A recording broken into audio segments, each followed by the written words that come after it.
Bonjour à toutes et à tous, bonsoir plutôt à toutes et à tous. Bienvenue en ce début de semaine sur le canal du Cercle Aristote. Nous nous retrouvons aujourd'hui avec la présence de Monsieur Jules Seyès qui va nous parler de Monsieur Schumpeter, cet éminent économiste, d'abord autrichien mais surtout américain. On en parlait juste avant de commencer cette émission.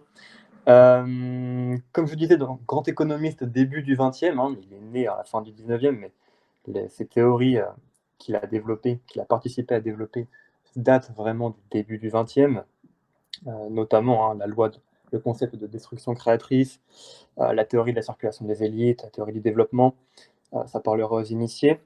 Avant de présenter l'auteur dans de plus vastes détails, j'aimerais juste rappeler l'actualité du cercle en ce moment. Donc, il y a le grand entretien qui est sorti aujourd'hui sur YouTube. Sinon, pour ceux qui ne l'ont pas vu, il est disponible sur Twitch pour ceux qui sont abonnés. Il y a aussi les packs de livres en promo qui sont toujours d'actualité. Euh, Même la Saint-Valentin est dans un mois. Alors, si vous voulez faire un super cadeau à votre dulciné, eh bien, n'hésitez surtout pas à vous rendre sur le site. Il y a de quoi faire.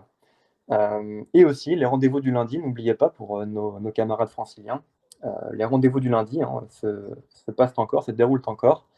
Il y en a un qui se déroule en ce moment même. Donc, n'hésitez pas à vous renseigner. Au niveau des questions, vous pouvez poser des questions sur Discord dans le canal associé ou sur Twitch. Je suis en train de les lire. On vous les prendra à la fin, mais si vous avez une question très rapide qui nécessite une demande et une réponse avant le début de l'entretien, n'hésitez pas, je la prendrai. Et enfin, Monsieur Jules Seyès, je vais vous présenter rapidement. Vous êtes un financier dans l'industrie. Vous êtes écrivain euh, de- d'ouvrages qui vont paraître dans le futur, notamment une série sur les organisations politiques et une autre sur les différences entre le mode agricole et le mode moderne, surtout au niveau de l'économie. Puis aussi des travaux de recherche sur la théorie des cycles depuis 9 ans. Vous êtes Jules Seyès, bonjour et bonsoir surtout à vous. Euh, Bonsoir, à vous la parole. Merci beaucoup. Bon, eh bien, je vous remercie d'être venu. On va démarrer avec la première diapositive. Je vous propose, on va commencer avec l'année 1883, qui est un peu spéciale, parce que Joseph Schumpeter, toujours très, comment dire, sûr de lui et certain de sa personne, a décidé d'ouvrir l'année en naissant. Il naît le 8 février 1883. Mais cette petite année 1883, elle contient deux autres particularités, qui sont que en mars 1883, Karl Marx meurt et en juin 1883 naît John Maynard Keynes. Donc vous voyez, on a les trois plus grands économistes qui se retrouvent cette année-là. Il y en a un qui tire la révérence et les deux autres qui arrivent, la nouvelle génération. Et donc ça va être le passage du 19e au 20e siècle en termes d'économie. Il est mort en 1850 dans le Connecticut. Il travaillait à l'université d'Harvard. Et donc voilà, c'est un individu particulièrement connu pour sa modestie, on va dire. Attention à l'ironie. Comme vous voyez sur la slide, tout le monde voit la slide, j'espère. Il est d'accord. Bon, vous voyez, il aimait dire qu'il avait eu trois objectifs dans sa vie: être le meilleur amant du monde, être le meilleur cavalier du monde, et bien entendu être le meilleur économiste du monde. Alors comme c'était un individu modeste, il a reconnu qu'il n'en avait atteint que deux, mais il n'a jamais voulu dire lesquels. Donc, je vous laisse évaluer ce que vous pourrez en juger. Alors, on va revenir un peu quand même dans le plus classique et on va aller sur la slide suivante pour comprendre la personnalité de Schumpeter et ce qui est devenu.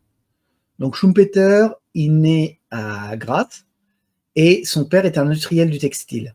Il est orphelin à 4 ans. Sa mère se remarie et épouse un commandant militaire de Vienne.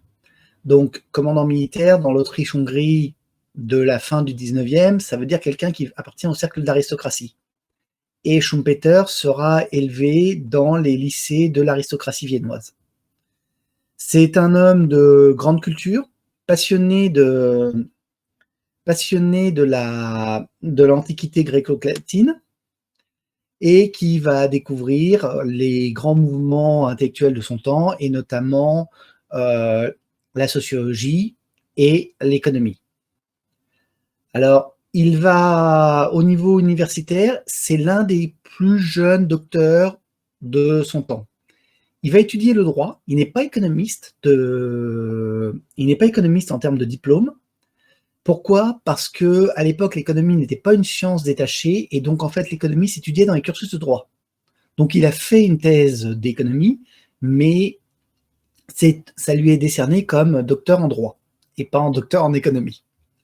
Il y en a qui sont nés avant qu'on ait séparé les cursus. Donc il va étudier l'économie, et il est, même pas 30 ans, il est docteur, ce qui est extrêmement rapide pour son âge. Alors, on va aborder la vie personnelle assez rapidement. Schumpeter a été marié 3 fois. La première fois avec une Anglaise, Gladys Rickard Sewers. Il semblerait qu'il n'ait pas été d'une grande subtilité et honnêteté, et qu'apparemment il ait géré son mariage selon le droit autrichien d'une manière un peu brutale. Le mariage n'a pas tenu longtemps. En 1925, il épouse Anna Ratzinger. Elle meurt en 1926, mais c'est son grand amour. Cette année-là, il perd aussi sa mère et l'enfant. Ça a été le grand drame de la vie de Schumpeter, et il a toujours été marqué par cet événement. Et enfin, quand il sera professeur à Harvard, il épousera Elizabeth Boody, qui est importante parce que c'est elle qui publiera une large partie de son œuvre de manière posthume. Donc les livres de Schumpeter paraissent dans les années 1954-1970. Schumpeter a été... on va passer à la slide suivante et on va redétailler. Donc Schumpeter a été un peu touche-à-tout. Il aimait le métier universitaire et il est resté largement à l'université, mais c'est un homme qui aimait l'argent. Comme je l'ai dit, il vient des cercles aristocratiques de Vienne, et c'est un homme qui aimait donc le style de vie de l'aristocratie. Et il a toujours eu le regret de ne pas avoir l'argent de par son salaire d'universitaire. D'où quelques aventures. Il a été dans un cabinet d'avocats en Égypte. Il a été ministre des Finances de 1919 à 1920. Après, il a été administrateur d'une banque à Vienne pendant 4 ans. Ça ne s'est pas forcément bien terminé. Et donc, il est revenu à l'université, mais avec toujours cette contrainte d'argent qu'il a gêné toute sa vie. Alors, vous voyez quand même que c'est quelqu'un qui a eu comme professeur des enseignants qui étaient des économistes autrichiens, qui n'a pas été lui-même un économiste autrichien. Il se reconnaît plus dans Walras que dans les économistes autrichiens. Et c'est un individu qui a toujours dominé sa science, qui a connu toute l'économie de son temps et qui pouvait la dépasser de la tête et des épaules. Donc c'est ce qui fait l'originalité de Schumpeter. À Harvard, à la fin de sa carrière, vous voyez que parmi ses étudiants, il a Paul Samuelson, il a James Tobin. Certains d'entre vous se souviendront d'une certaine taxe Tobin. Voilà, il a eu d'autres noms, j'en ai mis quelques-uns. Il a eu quand même des étudiants importants. Samuelson, pour rappel, c'est lui qui a écrit le Samuelson, qui est la grande exégèse de John Maynard Keynes. D'accord, que les gens connaissent en fait plus que l'œuvre de Keynes, parce qu'il y a très peu de gens qui ont lu en fait la théorie générale, les œuvres de Keynes. Voilà. Alors, on va passer à la slide suivante rapidement. Je vous ai mis les titres des principaux livres de Schumpeter. Voilà, donc vous avez la nature et le contenu principal de la théorie économique, les théories de l'évolution économique. Bon. Vous remarquez qu'il commence à écrire en 1908 et qu'il est publié à titre posthume, donc dans les années 1970 pour les derniers livres, par donc son épouse qui a rassemblé ses notes. Donc il n'a jamais cessé d'écrire en fait. Alors, on va rentrer dans l'économie, on va rentrer dans des choses plus complexes. Alors, on va aller à la slide 6, l'économie avant Schumpeter. La première chose, c'est que l'économie avant Schumpeter, le grand théoricien, c'est Jean-Baptiste Say. Je sais, il y en a qui diront Smith, il y en a qui diront Ricardo, mais en termes universitaires, c'est cette notion de circuit économique, cette notion d'équilibre général qui caractérise les travaux universitaires, et notamment l'univers dans lequel travaillera Schumpeter. Schumpeter arrive en même temps que Léon Walras, et il sera beaucoup influencé par Léon Walras, qui va mathématiser l'économie. Donc, je vous ai mis la citation de Walras. J'ai transcrivi les lois de variation de la valeur des capitaux et des services fonciers personnels et immobiliers dans une société progressive telle que mon père les avait fournis dans sa théorie de la richesse sociale. Mais il m'a paru dès lors que, faite dans le langage ordinaire, la démonstration de ces lois était insuffisante et que pour la rendre rigoureuse, il eût fallu lui donner la forme mathématique.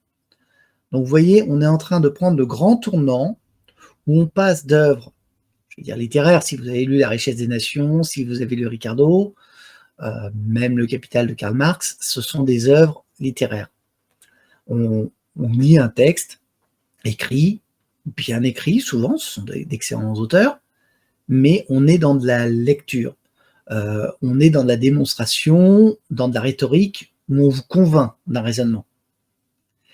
Walras va introduire la mathématique, et il va modéliser. Schumpeter, à Harvard, montrera un cours d'économétrie et un cours de maths, donc. À l'inverse, dans ses livres, c'est quelqu'un qui est essentiellement littéraire. Mais il a une certaine influence mathématique avec Walras. Voilà. Alors, on va aller sur la première grande théorie de Schumpeter, la théorie de l'entrepreneur. Donc, pour Schumpeter, l'important dans l'économie, c'est le changement, c'est l'intégration du progrès technique, et le grand personnage qui fait cette intégration du progrès technique, c'est l'entrepreneur. C'est-à-dire, c'est celui qui réalise une nouvelle combinaison de facteurs. L'entrepreneur schumpeterien, c'est un individu qui n'a pas de statut particulier, c'est celui qui va changer les choses. C'est ça la force l'importance de l'entrepreneur. Il change ce qu'il y avait avant en une nouvelle combinaison. Il y a un avant et un après l'entrepreneur. Donc on n'est pas, vous voyez, on part d'un Jean-Baptiste Say où on est dans une économie stable, où l'économie il y a un système qui se reproduit sans cesse, à un Schumpeter où le système se reproduit, puis arrive l'entrepreneur, et l'entrepreneur change la donne. Donc vous aviez un ouvrier, une machine, vous avez un ouvrier, deux machines. L'entrepreneur est passé par là. Ça peut être aussi toutes les combinaisons possibles, alors évidemment de capital, de travail, de ressources, l'intégration du progrès technique, mais ça peut être aussi des innovations de marché. Vous aviez un fournisseur de bicyclettes en Europe, vous allez vendre des bicyclettes en Australie. C'est un entrepreneur. L'entrepreneur change et réalise une combinaison de facteurs nouvelle. Il va changer la structure de l'économie. Le problème de cet entrepreneur, c'est qu'il est indéfinissable. Ça va être la grande attaque que subira Schumpeter. Mais c'est qui cet entrepreneur? Il apparaît Deus ex machina. D'accord, l'auteur vous fait apparaître un entrepreneur qui arrive de nulle part. Dieu a invoqué l'entrepreneur et il modifie. Et une fois que Superman a fait son travail, Superman, l'entrepreneur, a disparu. Donc c'est un peu le grand problème de la thèse schumpeterienne, c'est que cet entrepreneur est particulièrement évanescent et particulièrement difficile à assumer en termes universitaires, où on aime bien quand même une reproductibilité, où on aime bien un concept, on aime bien comprendre pourquoi, comment. Pour Schumpeter, l'entrepreneur, c'est un individu qui n'a pas de vraie justification, et on ne sait pas d'où il sort, où il va. Mais c'est lui qui change l'économie. En plus de ça, si vous voulez, là où dans l'économie, normalement, les individus sont motivés par le profit, l'entrepreneur schumpeterien est beaucoup plus complexe que ça. Il est motivé par toute une série de facteurs. Envie de changer, le goût sportif du défi, tout un tas de facteurs qui ne sont pas des facteurs de profit. Le profit est une récompense, mais ce n'est pas forcément la motivation première de l'entrepreneur. Et l'entrepreneur, en plus de ça, en termes statutaires, c'est pas forcément le chef d'entreprise. Vous pouvez, le chef d'entreprise, l'apporteur de capital, ne sont pas forcément l'entrepreneur. Par exemple, je vais vous donner un exemple, Rudolf Diesel. Diesel, qui est un inventeur donc, du moteur diesel, c'est un ingénieur. Diesel a fait ses recherches grâce à MAN, la société MAN en Allemagne, qui l'a laissé, qui a financé ses recherches. Et à la fin, lorsque Diesel est mort, c'est MAN qui a récupéré les brevets. Donc, c'est là, vous voyez, la nuance entre l'entrepreneur schumpeterien et le chef d'entreprise. C'est pas forcément la même chose. Alors, ceci dit, Schumpeter, le modèle de l'entrepreneur schumpeterien, c'est Henry Ford. Henry Ford, qui crée un nouveau produit, la Ford T, qui crée une nouvelle organisation du travail, qui crée toute une série d'innovations. D'accord? Mais là, vous voyez, Henry Ford est chef d'entreprise. Mais ce n'est pas forcément le cas, et il faut toujours garder cette distinction à l'esprit entre un entrepreneur et un chef d'entreprise qui ne sont pas les mêmes. Donc, l'entrepreneur n'a aucun lien obligatoire, et je vais garder le terme obligatoire, avec le chef d'entreprise. On le laisse travailler pour une raison ou pour une autre. On est finalement dans de l'aventure humaine, je dirais. On est dans des relations, on est dans de la confiance quelque part. D'accord? Alors que le rentier capitaliste, finalement, lui, ce qu'il veut, c'est il place son argent, il a un rendement. Et donc, c'est peut-être pour ça aussi que l'entrepreneur disparaît, parce que finalement, il n'a pas sa place, c'est un perturbateur. Donc, voilà. Et donc, finalement, il faut garder à l'esprit vraiment cette qualité de l'entrepreneur qui est celui qui va vaincre la résistance qui s'oppose à la nouveauté.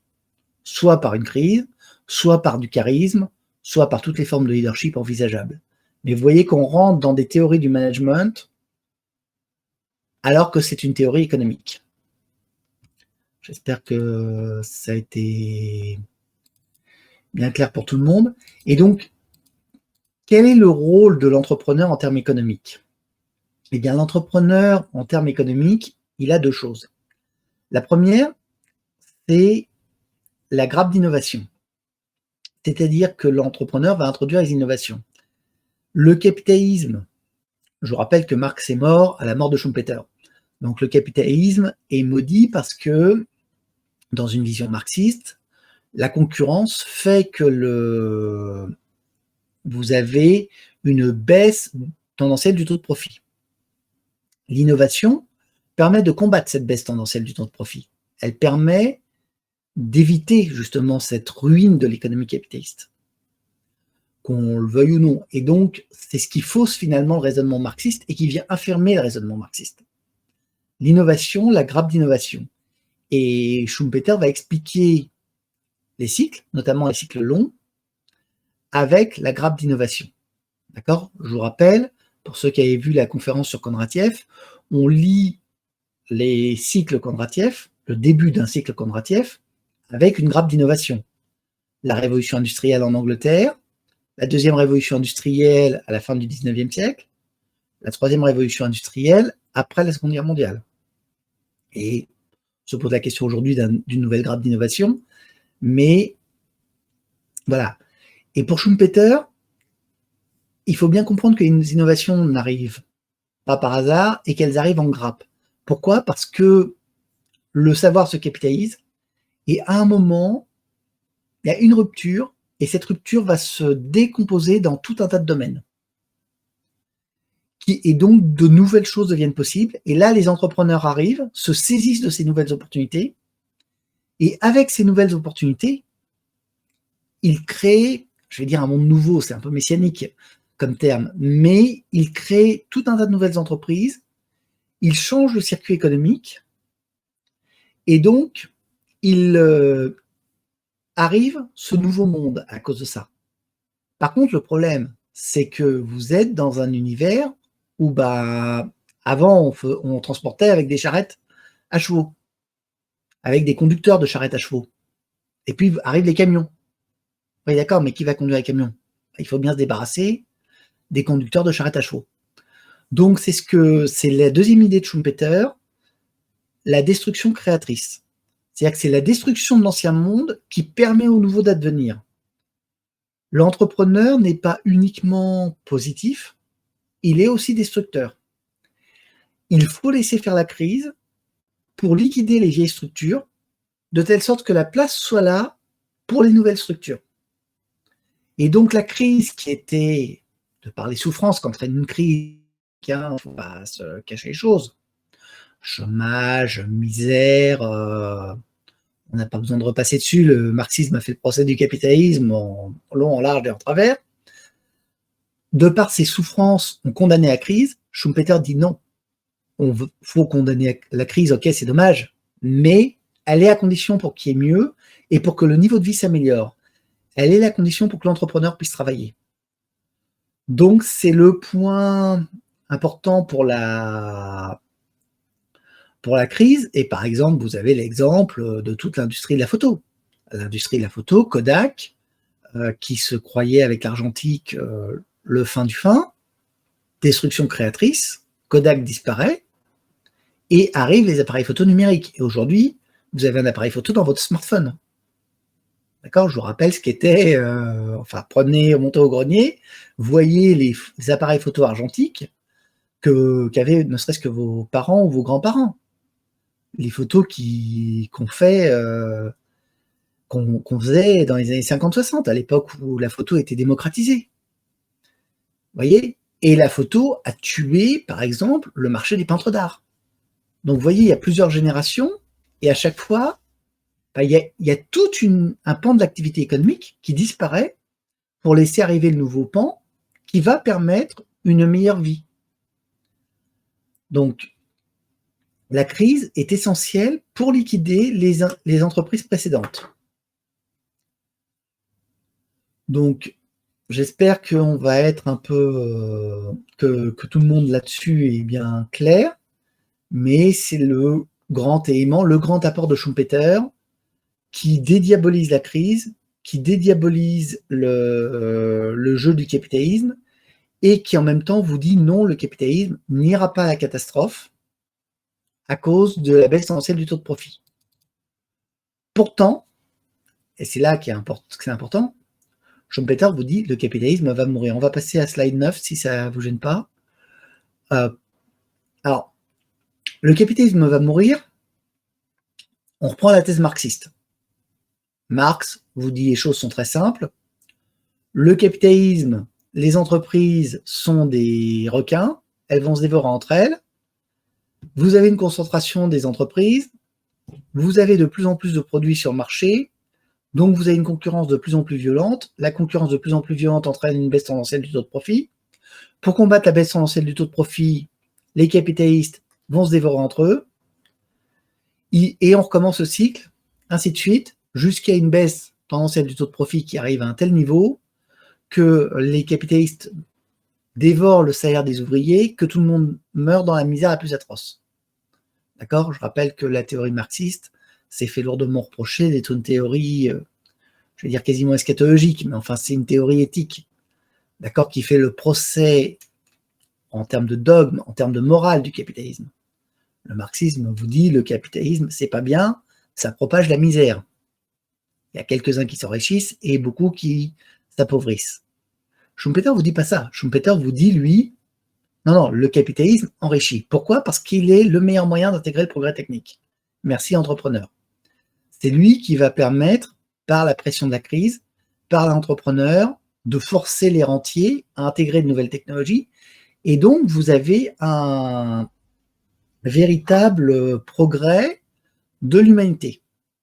Là-dessus, le monde est beau, tout le monde est heureux, tout le monde est content. On améliore sans cesse le niveau de vie, on progresse en termes de niveau de vie, la population donc a des revenus supérieurs, et tout le monde finalement s'enrichit, je vais dire dans la joie et la bonne humeur, mais enfin, vous voyez, c'est un peu une sorte de théorie du ruissellement. Le progrès capitaliste génère une amélioration de la condition de vie pour tout le monde parce que il en retombe forcément quelque chose en bas.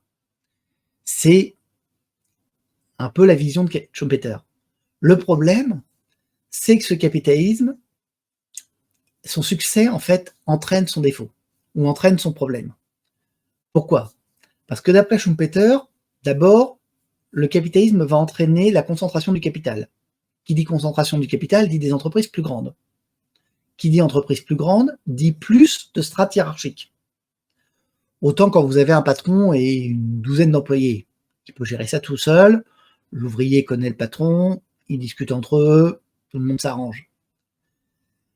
La société capitaliste va réussir, et là-dessus Schumpeter est relativement d'accord avec Marx, c'est-à-dire que les entreprises capitalistes, à force d'avoir du capital, elles vont investir, ils vont investir de nouvelles machines, ils vont peut-être aussi un peu se dévorer entre eux, et donc vous avez des entreprises de taille croissante.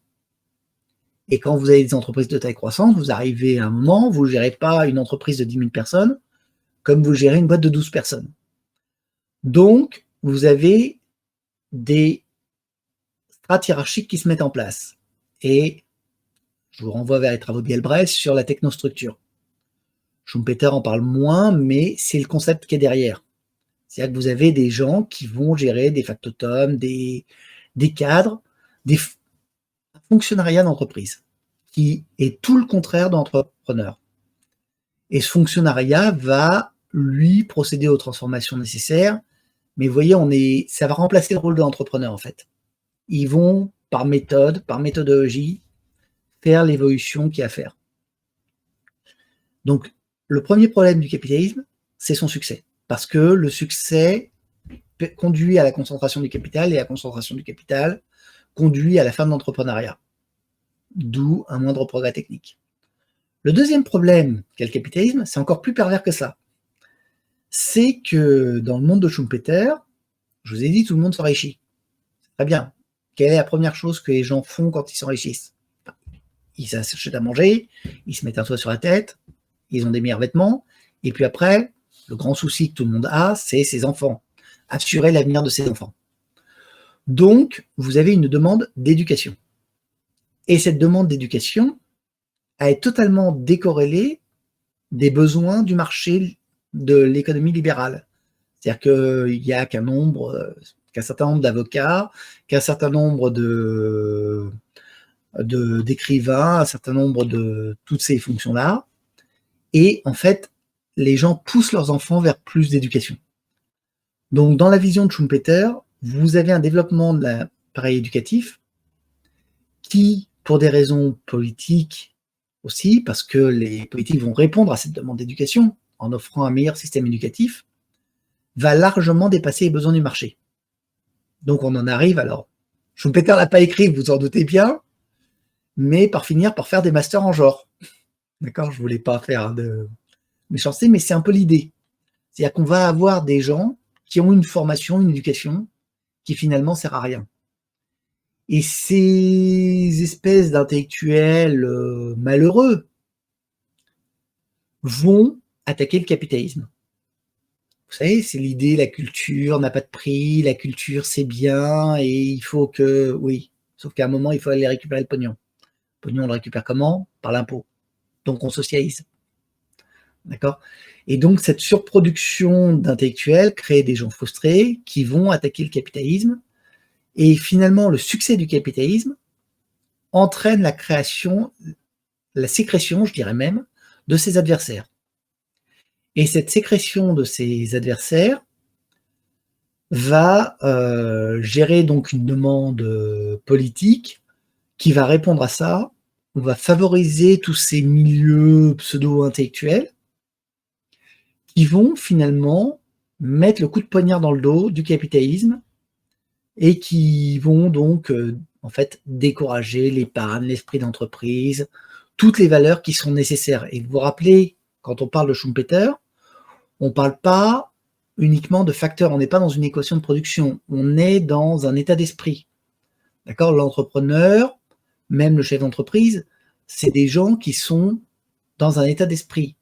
Là-dessus, il est, sans être un économiste autrichien, et c'est pas un Autrichien, il est quand même dans une optique où il fait attention aux valeurs, au comportement des individus. Pas uniquement en tant qu'agent économique rationnel, réduit à un rôle de robot, mais un individu avec des aspirations, des envies. D'accord? Je vous rappelle, son entrepreneur, pour des raisons sportives, il n'est pas motivé uniquement par le profit. C'est pas un calcul rationnel. On ne devient pas entrepreneur par un calcul rationnel chez Schumpeter. On devient entrepreneur presque porté par une force intérieure. On vise changer les choses parce qu'on a envie de changer les choses. D'accord? Et c'est ça qui fait l'entrepreneur. C'est pour ça qu'il apparaît n'importe où. Il faut juste qu'il ait l'opportunité pour sortir. Voilà. Et donc, ça crée la chaîne où ça améliore la vie des gens, mais ça a l'inconvénient donc de générer de plus en plus d'ennemis pour le capitalisme.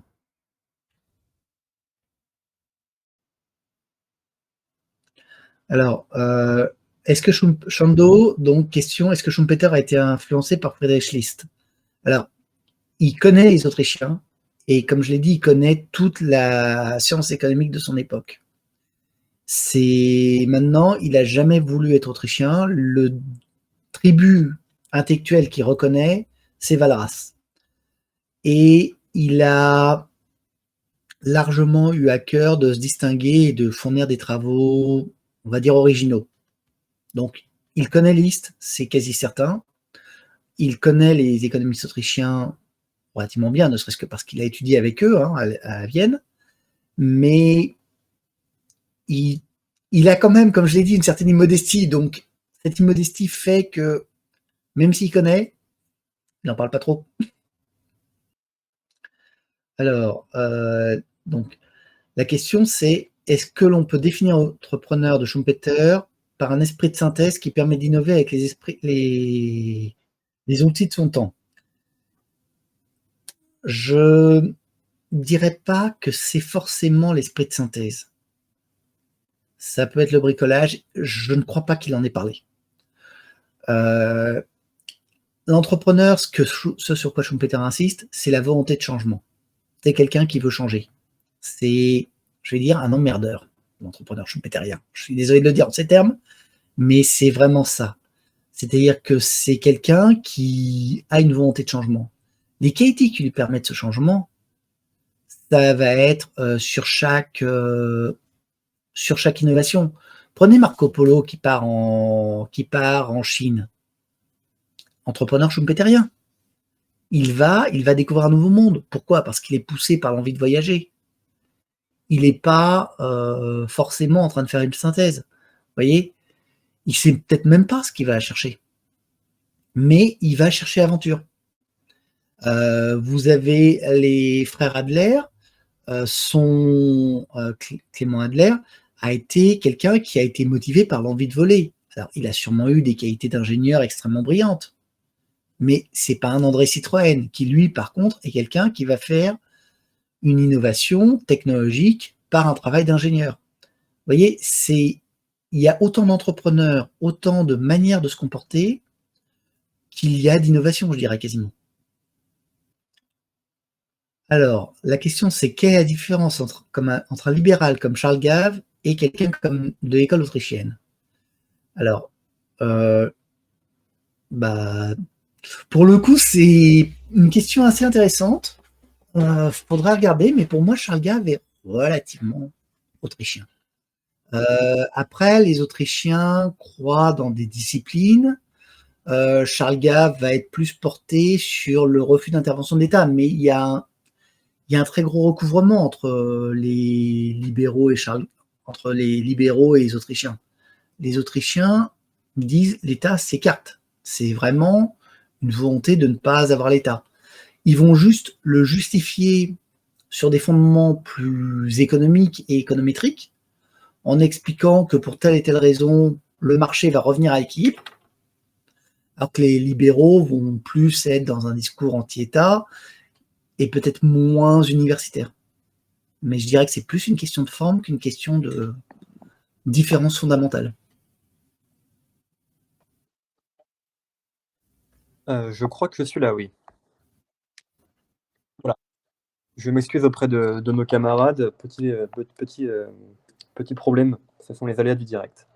Je vais reprendre la main avec Chando qui nous dit la destruction créatrice, est-ce que cela consiste à laisser le neuf périmer l'ancien ou est-ce que cela consiste à supprimer ce qu'on a maintenant pour espérer du neuf après? Alors, la destruction créatrice, il y a deux angles. Le premier angle, c'est que l'entrepreneur qui va réaliser une nouvelle combinaison de facteurs a un avantage sur le marché. Donc, si on le laisse agir, et on va revenir à cette histoire de libéralisme, si on laisse l'entrepreneur agir, comme il a un avantage technologique, il va prendre le pas. Et il va même tendre quasiment à aller au monopole. Le problème, c'est que est-ce qu'il n'y a pas un État qui va, sous prétexte des souffrances sociales que ça inflige, empêcher cette destruction créatrice de se produire? C'est pour ça que Schumpeter insiste autant là-dessus. Parce qu'il faut laisser faire. Vous voyez, il vous justifie un laisser-faire, alors que finalement, l'entrepreneur réalise un monopole qui est la contradiction totale du capitalisme. Ce que dit Schumpeter, c'est juste une fois que la nouvelle combinaison sera connue, tout le monde va le faire. Le premier qui va y vendre des vélos sur un nouveau marché, il va faire des marges pas possibles. Sauf que quand tout le monde aura vu qu'il vend ses vélos 5 fois son prix, tout le monde va embarquer des vélos dans un bateau, va les vendre, et petit à petit, ça va diminuer. Par exemple, je vous donne un exemple. Quand les Américains ont ouvert les ports japonais, le Japon était une île. Je ne vous apporte rien de nouveau. Sur cette île, il y avait un certain ratio d'or et d'argent, qui n'était pas le même ratio que le reste du monde. Donc, le ratio, ça valait le coup d'amener de l'argent, je crois que c'était de l'argent qu'on amenait, et d'acheter de l'or, et de revendre l'or sur les marchés mondiaux. Et pendant un certain nombre d'années, on a amené de l'argent, sorti de l'or, jusqu'au moment où le marché japonais s'est retrouvé avec le même ratio or-argent que le restant du monde. Vous voyez, c'est ça la destruction créatrice. Et c'est pour ça, ce que dit Schumpeter, c'est juste, vous inquiétez pas, ça va se passer, il va y avoir un monopole, mais laissez faire, et ça va se rééquilibrer tout seul. Très bien. J'ai répondu à la question. Chando continue avec la question suivante. Quel ouvrage devrait-il lire pour voir cette question de la surproduction des intellectuels? Bonne question. Là, pour le coup, je ne peux pas donner d'ouvrage en particulier. Pour le coup, je vais passer mon tour là sur celle-là. Bon. Marcus continue en posant la question suivante. En quoi consiste précisément la théorie du ruissellement? La théorie du ruissellement, c'est que si vous laissez faire le marché, vous allez avoir effectivement les personnes qui sont les plus riches qui vont s'enrichir, mais que par leurs dépenses, elles vont générer de l'activité. C'est-à-dire que comme ils vont s'enrichir, ils vont consommer davantage, et cette consommation va finalement bénéficier à toute la société. C'est l'idée qui est là derrière. On ne l'a jamais vérifié. Pour un keynésien, c'est une hérésie. Pourquoi? Parce que pour un keynésien, en fait, ce qu'il va vous dire, c'est que vous pouvez augmenter les revenus de ceux qui ont une relativement faible propension à consommer. Au final, ça ne changera rien parce qu'ils ne consommeront pas et donc ça va passer dans une trappe à liquidité. D'accord, très bien. Nous avons Stéphane Chamignon qui pose la question suivante. Bonsoir à toi Stéphane. Si vous la connaissez, que pensez-vous de l'œuvre de David Graeber, surtout à son livre sur la bureaucratie? David Graeber ou Weber? Graeber, G-R-A-E-B-E-R. Pour le coup, il faut que je regarde. Non, je ne connais pas. Ah, bon. Brucy continue en disant « L'esprit de base de l'entrepreneur n'est-il pas la recherche de la liberté ?» Avant tout. Alors, on va dire la recherche de la liberté, l'entrepreneur schumpeterien est naturellement libre. C'est-à-dire, sinon, il ne ferait pas ce qu'il fait. C'est quelqu'un qui va casser les obstacles et qui va avancer. Après, il est évident que si vous bloquez la structure sociétale, c'est pour ça qu'il dit les intellectuels vont étouffer le capitalisme. Si vous bloquez la société dans des réglementations ou autres, vous allez empêcher les entrepreneurs d'apparaître. Mais c'est plus une inhibition que l'entrepreneur qui crée la liberté. J'espère que j'ai bien compris la question pour le coup. Oui, je pense que c'est ce qu'il voulait dire.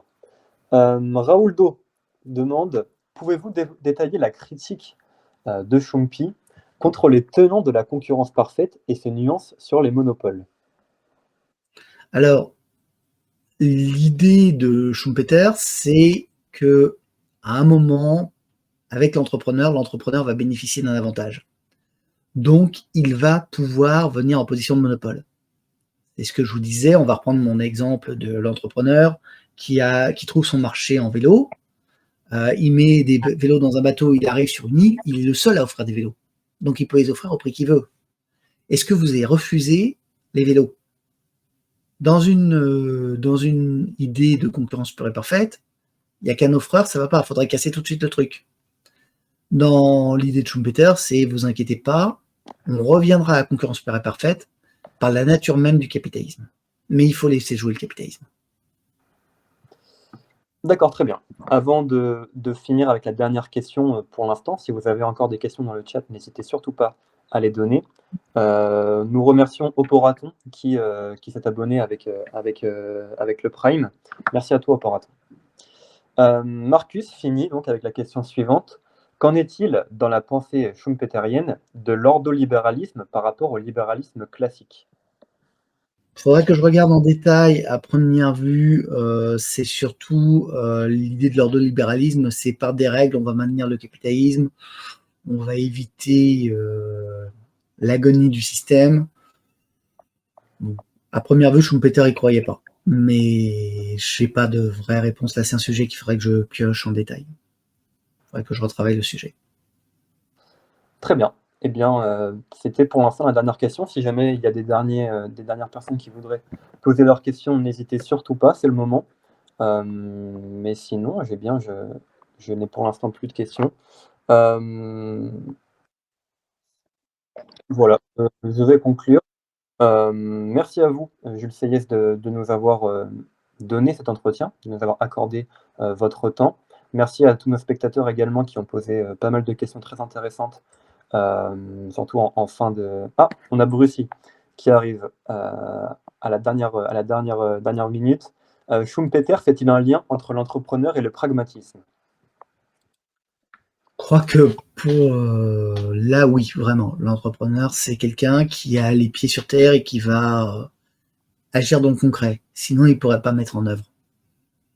Là, je crois que sans forcément, il faudra regarder la manière dont il l'exprime, mais il est évident que l'entrepreneur, c'est quelqu'un qui est capable d'agir dans le monde réel. Et bien, sur ces derniers mots, je vais me permettre de conclure cette conférence. Merci à tout le monde dans le chat et merci à vous, Jules Seyès, de nous avoir présenté Schumpeter, de nous avoir présenté son courant de pensée. Chers camarades, si tu veux plus de contenu, de réinformation, d'éducation populaire et de formation intellectuelle, n'hésite pas à faire un don sur notre page Tipeee.